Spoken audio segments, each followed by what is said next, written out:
Hello, guys. I am Shane Davis, 20-year comic book veteran. I'm here with none other than the beautiful, lovely, talented Yanzi Lynn. And today is the day we are going over a bit of denial in the American comic book industry once again, as we're doing better than ever thanks to Manga.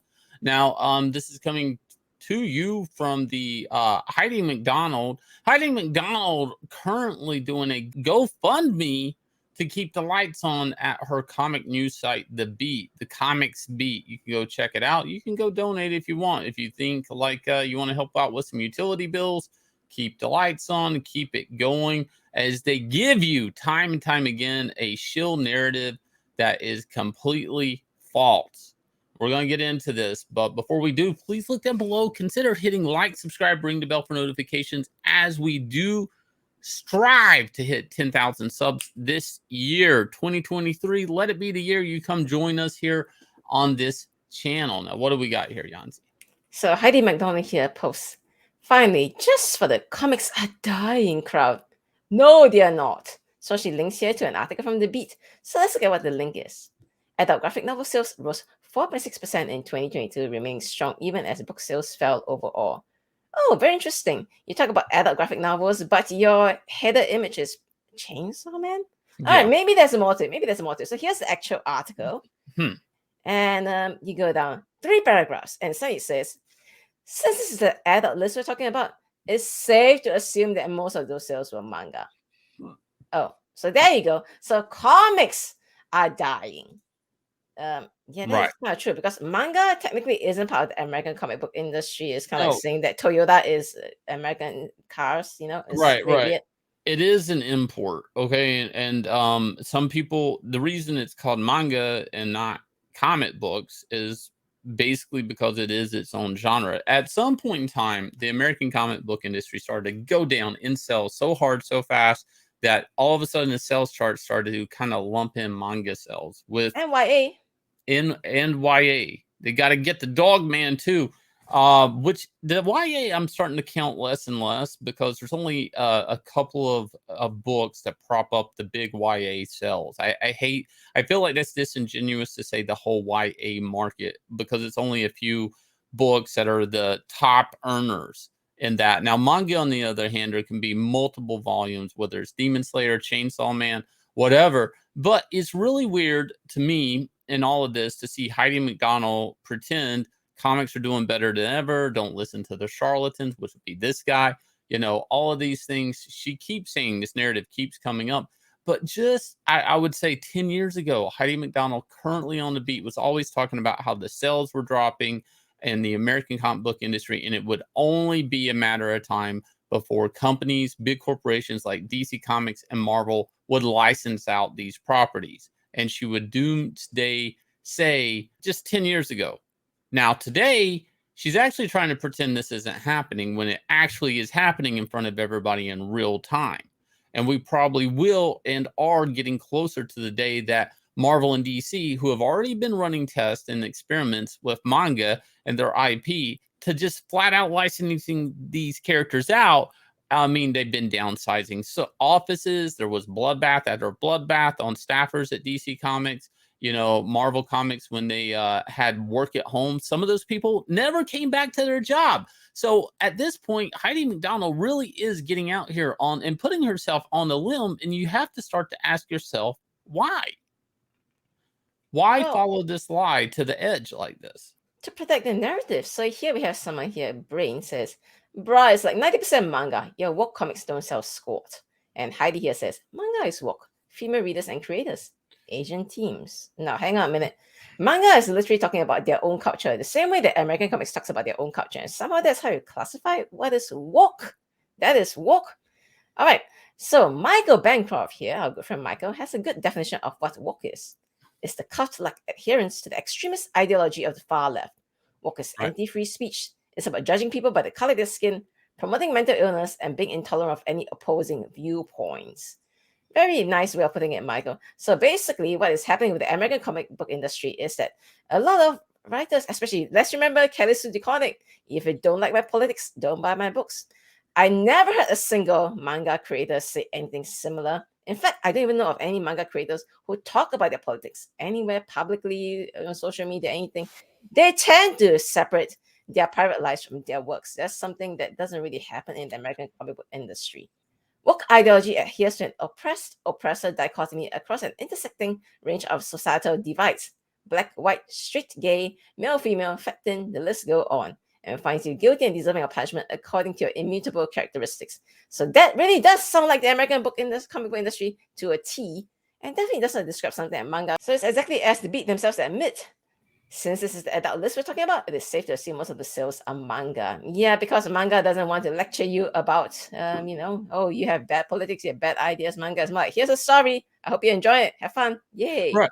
And that's really the thing with manga is it's character driven. Characters are first. Whereas like I like some manga, not all manga. I don't prescribe to just manga or American comics. I read both. If I like it, I like it. If I don't, I don't. But the main difference in American comic books today and manga, and it is really weird, is it's character-driven stuff, character-driven stories, characters first, propaganda last, if there's propaganda at all. Now, with American comics, that's happening the least. We're seeing Marvel and DC at a high fever rate announcing new characters and telling you their pronouns in their announcements before they can even explain their special abilities or their superpowers or why they're tangling up with the character. It's very important that you know they're bisexual. It's very important that you know they are non-binary or they are a person of What color and happened? stuff like that. What happened to Identity letting the politics. story drive all these points home? Like, why must you slap all the labels on somebody instead of letting the story tell me what they are? And at the same time, we're seeing sales not go up for this. And honestly, that's the cause and effect of chasing a woke narrative is sales are going to go down and the readership, and we're seeing it happen in real time here, guys. The readership is finding comic material that doesn't invest that much time and energy in pronouns, sexuality, gender, all of these things, whether it be something like Cat Kid or if it's going to be Chainsaw Man. Like I again, these politics are not in there. These social politics, these diversity check boxes, and it's really weird to watch the Beat comparatively to years ago talking about like how comic sales need to be better. There's standard attrition. The sales are always going down. They're having a reboot, and have this straight focused narrative on the actual American comic book sales to now just stuffing cotton in their ears. Now, is this a shill media thing? Is this what needs to be said to still get some sort of advertising revenue? I don't really think so, because I don't think Manga, who is coming in and taking over in the American comic book sales, are going to pay the Beat to advertise for them. I don't think Chainsaw Man is going to be doing an interview with Heidi McDonald at the Beat. So a lot of this is strange to me. I kind of can't help but ask myself, where is this going to end up in a few months? Where's this going to end up next year? This narrative is eventually going to catch up, and we're going to see real effects. We've been seeing and talking about companies like Aftershock going into bankruptcy. We talked about Comixology, basically cutting down to the bone and cutting off 75% of their staff. And a really good point here I want to point out is some of the trades that are making it on the sales charts here in the American comic trades. These things depend, unlike manga, they actually depend on single issue sales to even make it to trade. So eventually, with the sales continually dropping on single issues at Marvel and DC, it's going to start to have an effect on the actual comic book trade market. Not OGNs, but anything collected editions, all of that. Oh That's my all God. about to have a really big effect. There's a domino effect happening here that Wait.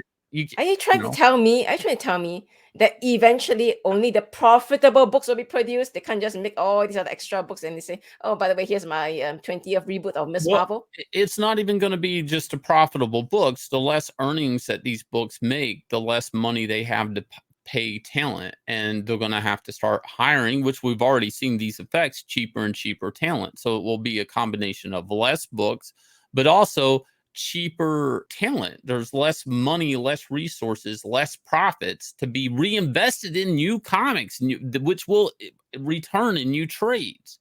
Like, when is the last time DC or Marvel has put out what I would call an evergreen trade? that's something that's going to sell year after year. Maybe Doomsday Clock, maybe Three Jokers, or I mean, it's really been a long time in comic book time. We're talking about the American comic book industry is running years, 2 major publishers, and they can't put out a hit graphic novel.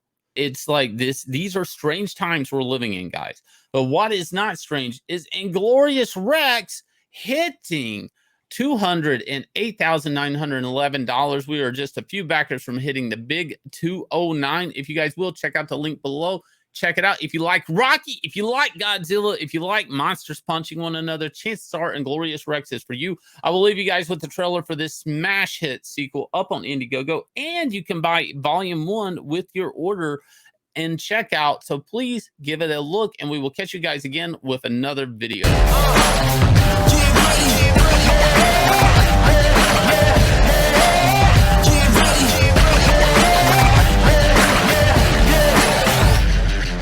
Guess who stepped on the scene? I got greatness all in my jeans. Ain't no way that I can slow down. I'm laced up, look how I shake the ground. Can't touch the crown, but you can kiss the ring. Close your eyes and see how I live a dream. I'm too smooth, MJ with the lean. Don't be fooled, I came through with the team. This is over their heads, how high can it go? I'm too over the edge, got my eyes on the goal. And we right back at it, keep them right on their toes. Look at the way that I move, this is all that I know. Cause I got the drive, I put it in gear. Line them up, I don't see no competitors here. If it ain't first place, we really can't settle for it. Listen up, get ready for it.